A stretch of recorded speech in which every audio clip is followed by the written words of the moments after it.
안녕하십니까. 국제무역연구원의 박선민입니다. 최근 인도의 성장이 크게 각광을 받고 있고 또 수출 시장으로서도 큰 가능성을 보여주고 있습니다. 한인도 교역도 지난 10년 동안 수출이 6배 증가하면서 폭발적인 성장을 보여주고 있는데요. 이러한 성장성에도 불구하고 인도는 아직까지는 진출이 쉽지 않은 시장으로 평가를 받고 있습니다. 특히 중소기업들 입장에서는 더 그런데 왜냐하면 아직까지는 대기업들 위주로 진출이 이루어져 있고 또 현지의 열악한 인프라나 가격 중심의 시장, 또 까다로운 바이어 성향이라는 이런 장벽 때문에 중소기업들이 진출하기 어렵다고 이렇게 평가를 하고 있습니다. 따라서 인도에 진출을 성공한 우리나라의 중소기업들의 사례를 조사해서 어떤 전략을 사용했는지 살펴보도록 하겠습니다. 이번 조사를 위해서 13개 국내 중견 중소기업들을 직접 방문해서 면담 조사를 실시했는데요. 그렇지만 조사 대상 기업이 10여 개에 불과하고 품목도 기계나 부품 같은 자본재나 중간재에 한정되어 있기 때문에 일반화되기에는 다소 무리가 있을 수는 있습니다. 먼저 이들 업체들이 인도 시장에서 어떤 진입 장벽을 경험했는지 살펴보도록 하겠습니다. 먼저 인도 바이어의 특성을 들 수 있는데요. 이들 바이어들은 가격에 굉장히 민감합니다. 또 한국 기업들과의 인식차를 보여주고 있는데 한국 기업들은 제품과 품질이 우수하기 때문에 당연히 높은 가격을 받을 걸로 이렇게 생각을 하지만 인도 바이어 입장에서는 한국 업체가 수많은 공급자들 중에 하나이기 때문에 어떻게 우리를 믿을 수 있나 이런 의심을 가지는 경우도 많았고 또 인도 바이어들은 굉장히 영어 능력이 뛰어나고 또 정보 습득이 빠르기 때문에 정보 공유가 잘 이루어지고 또 전문 지식이 뛰어난 경우가 많았습니다. 또 사양 확인을 하는 데 있어서 좀 까다로운 경우가 많았고 또 책임 회피 성향을 보여주는 경우도 많았습니다.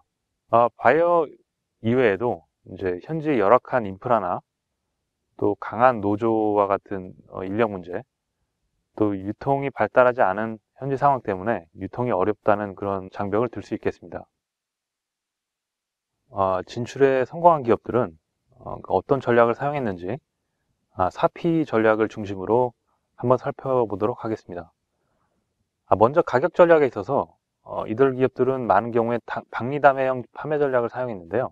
이것은 가격을 뭐 크게 후려친다 뭐 이런 의미는 아니고 다른 국가로 수출할 때보다는 마진 폭을 약간 적게 한다는 것을 의미합니다. 두 번째 제품 전략에 있어서는 이들 기업들이 대부분 선진국과 유사하거나 아니면 약간 부족한 정도의 품질을 가진 것으로 자체 제품을 평가했고요. 이것은 기본적으로 세계 어디에 내놔도 좀 통할 수 있는 이런 객관적인 국제 경쟁력을 보여야 했다는 것을 의미합니다. 경우에 따라서는 현재에 맞춘 이런 차별화를 보유하는 경우가 있었습니다. 예를 들어서 전력 상황이 나쁜 그 인도 사정에 맞춰서 좀 기계 그 전장 부품을 강화한다든가 이런 차별화를 뒀고요. 또 보증 기간을 늘리는 그래서 이제 인지도 부족 부분을 좀 이런 걸로 커버하는 이런 전략도 사용했고 또 이제 앞으로 시장 변화를 미리 예상하고 제품 라인을 어떻게 변경을 할지 이런 것을 이제 미리미리 구상을 하고 있었습니다. 세 번째 영업에 있어서는 무시하지 않고 이들을 리드하는 이런 전략이 중요한데 어떻게 보면 이것은 약간 상충되는 개념일 수가 있습니다. 기본적으로 우리나라 사람들이 인도 사람들에 대해서 우월의식을 가지고 있는 경우가 많은데 우월의식이 아니라 기술이나 지식적인 차원에서 이들을 이끌 수 있는 이런 복합적인 영업 전략이 중요합니다.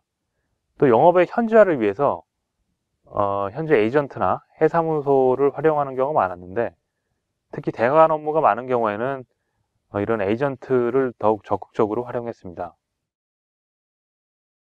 또 인도 바이어들은 다른 업체가 제품을 직접 사용하는 것을 확인하는 것을 선호하는데요.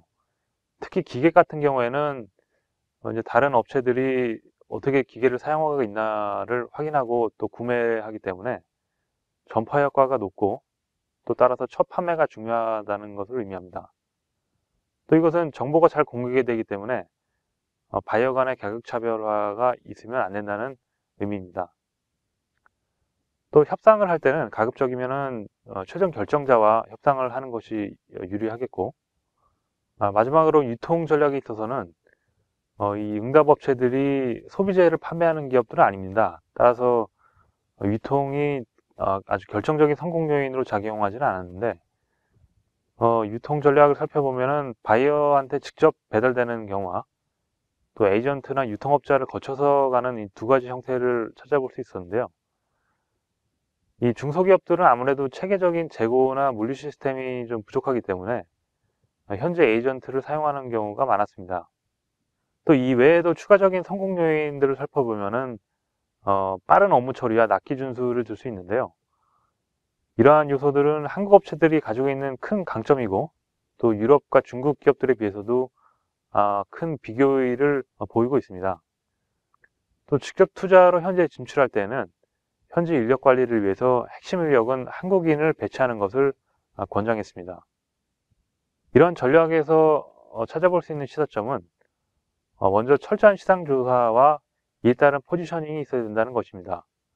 왜냐하면 인도는 아직 산업 초기 단계 제품 비중이 높고, 또 중국과 인도 현지 기업들이 가격 경쟁력에 있어서는 훨씬 우위를 보이고, 또 상위 시장에서는 이미 유럽과 일본 기업들이 선점하는 경우가 많기 때문에 과연 내 제품이 어떤 시장에 속해 있는지, 또 경쟁사는 누구인지, 가격 구성이나 포지셔닝을 어떻게 할지, 또 어떤 차별화를 가져갈지, 이러한 사항들을 정확히 정하고 시장을 진입해야겠습니다. 또 인도에 맞춘 가격 및 제품 정책을 사용해야 되는데요. 앞서 말씀드린 것처럼 선진국 수준의 제품을 좀 마진폭을 조금 낮추고 물량을 늘리는 방법을 고려할 수 있겠습니다. 또 이러한 과정은 경쟁력 강화의 기회가 될 수 있습니다. 그리고 인도 바이어에 대한 전략적인 대응이 필요하겠는데요. 무시하는 태도를 버리고 이들을 이끌 수 있는 영업 전략이 필요하겠습니다. 또 한국 업체들의 강점인 빠른 업무 처리와 스피드 경영을 구사할 필요가 있겠고, 또 에이전트나 현지 사무소를 활용한 현지화 전략을 쓸 필요가 있겠습니다. 마지막으로 가장 중요한 것은 인도가 결코 쉬운 시장이 아니기 때문에 장기적인 관점에서 인내심 있는 접근이 필요하겠습니다. 응답업체 전부가 5년 이상의 꾸준한 노력과 경험을 가지고 있었습니다. 또 앞으로 5년 후를 미리미리 대비하는 이런 자세가 필요하겠습니다. 이상으로 우리 기업들의 인도 시장 진출 동향과 성공 요인에 대해서 살펴보았습니다. 감사합니다.